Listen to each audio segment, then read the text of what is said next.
Last year, I visited my older brother Cole at college and stayed in his fraternity house during a long weekend in the fall. After arriving, I entered the large, castle-like house, a bit nervous of what I may see. I was immediately met with a gruesome scene.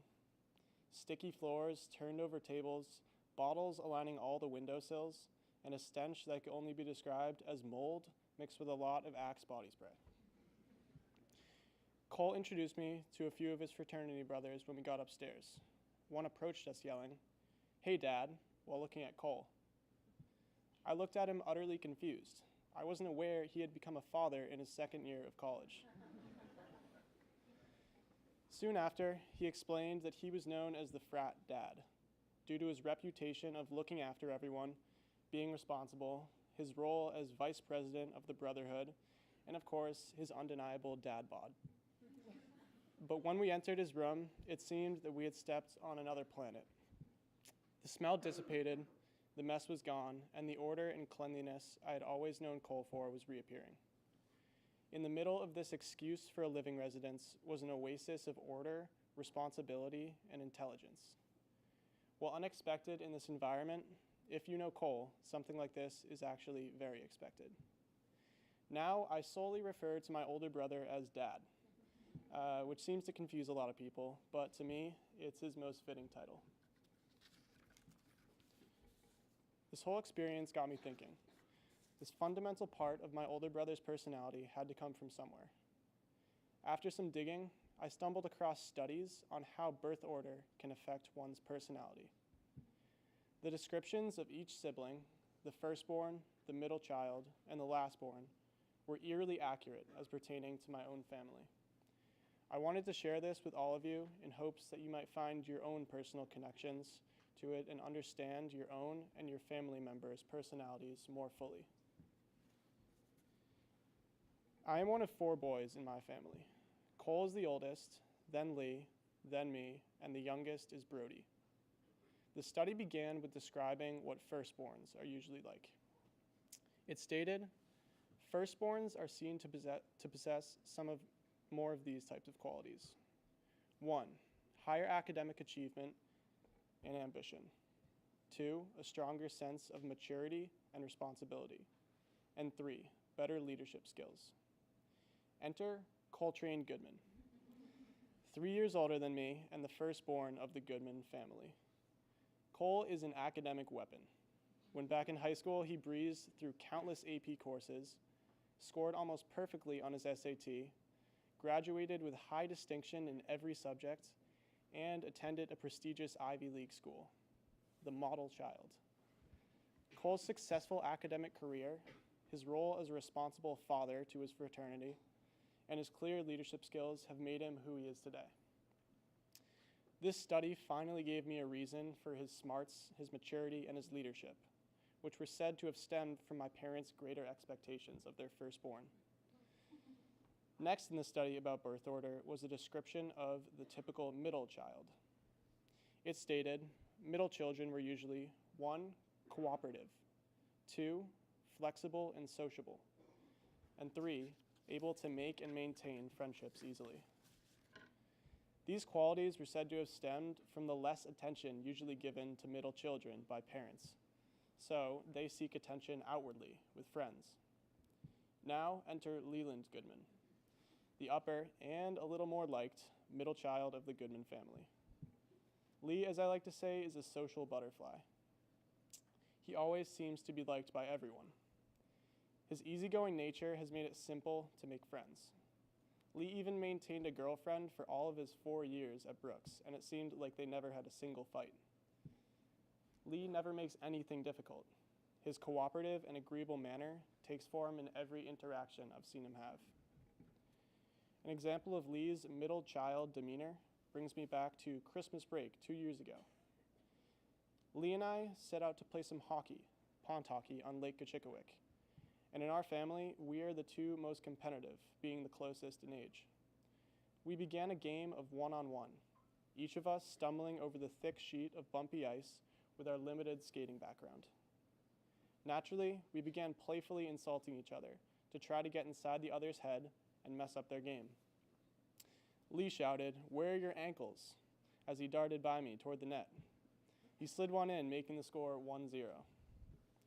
I desperately tried to develop a comeback to throw his way, but it was true. Lee was unchirpable, a reputation he'd acquired through the years. He had never rubbed anyone the wrong way to give them reason to insult him. There wasn't a single thing I could say to get inside his head. However, in the middle of Lee's celebration, he spun around and lost his balance. He fell backward, smacking his head on the ice. And I finally had my chance. I said, "You may be winning, but at least I don't have a concussion." They tell you to be careful what you wish for. A day later, Lee returned from the doctor, diagnosed with a bad concussion, and spent 3 weeks out of school recovering his brain. Lee is so agreeable and likable, like the typical middle child, that the only insult I could throw his way was a potential head injury. I guess he won that battle.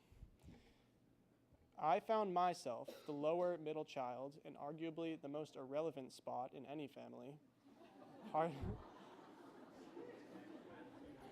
Hard to place in this video's 3 categories of birth order. Given that I spent 5 years as the youngest sibling before my younger brother Brody was born, I seemed to be a mix of the middle child and the youngest child's description in the study. The study's description of how the youngest usually acts is as follows. 1, charming and likable. 2, more creative. 3, a strong sense of security and confidence. And 4, sometimes irresponsible and immature. The youngest child tends to develop this way as a result of the parents' lower expectations, being already used to the process of raising kids. I seem to have picked up both the creative and confident genes of the youngest child, paired with the cooperative and agreeable genes of the middle child. I have always been more in touch with my right brain than my 2 older brothers. Whether I'm playing piano, creating videos, or working on engineering projects, I have always enjoyed more creative pursuits. But since I was a little kid, my personality has gotten me into trouble. A perfect example of this happened on this very campus 15 years ago. Not many of you know this, but I used to live on campus. From the age of 2 to 5, I lived where Mrs. Reese lives, now connected to PBA. One of my only memories from living here is this story. One day, Cole, Lee, and I set out to pick up our mail down the street next to PBD House and bring it back home. We grabbed our red wagon and set out on this massive trek. We made it there without a hitch, picked up our mail from the box, and loaded up the wagon. Once we had loaded everything up, my 2 older brothers developed a fantastic idea. They asked me, the smallest, most agile, and aerodynamic of the 3, to sit in the wagon as they pushed it back up the hill to our house. Given my agreeable and confident manner, there was only one thing I could say in this situation. Let's ride. With Cole in the back pushing and Lee in the front pulling the handle, it seemed that we hit the nitrous and started flying. With the wind rushing through my short blonde hair, I thought, what could go wrong? Well, we were about halfway up the hill when things started to do just that. Lee lost control of the front handle, which also steered the 2 front wheels.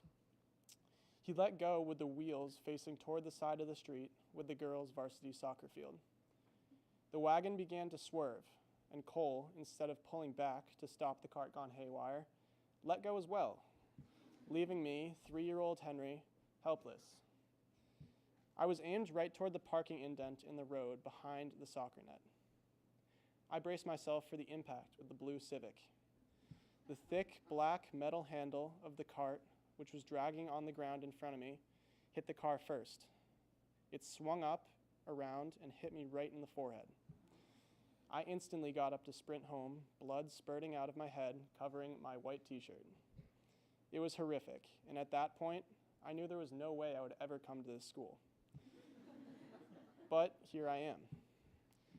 Today, the scar from 15 years ago is still very visible on my forehead right here. Much like my unchanging demeanor of being a thrill-seeking, irresponsible, cooperative, and confident daredevil. Lastly, we come to the youngest child. Brody Goodman, the 13-year-old middle school legend who fits the youngest child description almost perfectly. He is likable, creative, extremely confident, but a little immature and irresponsible at times as well. Definitely the youngest child that many of us know. Brody has more Instagram followers than I do. He gets crazy amount of views on his sports YouTube channel. He's an extremely confident basketball, soccer, and baseball player, years ahead skill-wise of where me or my brothers were at his age. When reminiscing on Brody's confidence, I could tell you about the time he played guitar and sang in front of his entire school in 5th grade, or when he scored the winning penalty kick in a big tournament soccer game. But I think the story that best describes Brody and his extra confident but careless traits is on the basketball court. We were at the North Andover YMCA, where Brody was putting kids on skates in his youth league. It was a close game, but Brody was playing well, and his team was winning by a couple of points. In the last minute, he pulls up to drain a massive three-pointer and gain a much-needed lead to close out the game. The other team called a timeout to devise a last-second play. Brody re-entered the game determined that he was walking away with the W. All they had to do was play solid defense and run the clock out. About 10 seconds after they resumed play, something was wrong. The clock hadn't started yet. Brody, noticing the mistake, started screaming at the top of his lungs at the scoreboard operator. "Clock, clock." Imagine how that must have looked for the person operating the scoreboard. Here was an adult having a small child about 9 years old screaming at him and berating him for his mistake. Even though I thought it was one of the funniest things I've ever seen, my parents were a little less pleased. The game was halted to sort out the technical difficulties with the scoreboard. It wasn't even the guy's fault. After the game ended, with Brody's team still getting the victory, my family and I waited outside the gym for him. His team finally came out, but Brody was nowhere to be seen. After about 5 minutes, he walked out of the gym to greet us. Apparently, the referee was angry with his outburst and had to give him a stern talking to. My parents, as a punishment, said that he couldn't play in the next YMCA game. He's now since learned his lesson, and if Brody comes here to play basketball in 2 years, I'm sure he won't make the same mistake. But Brody's confidence continues as he strives to be the most athletic, most creative, and most likable Goodman boy, and I think he's succeeding. While this study seemed to paint a perfect picture of my own family, we may have been a fortunate case. The fact that we're all boys, all living under the same roof with little change growing up, has made us an ideal example of this study. Things like gender, family structure, and location can easily complicate these findings. For example, if you're an only child, there are a whole set of different findings about how your personality may be structured, and I encourage you to discover that for yourself. However, I still think these specific insights about birth order are interesting and important. What I hope you'll take away from this today is a greater understanding of who you are, why you might make some of the decisions you do, and what factors helped make you this way.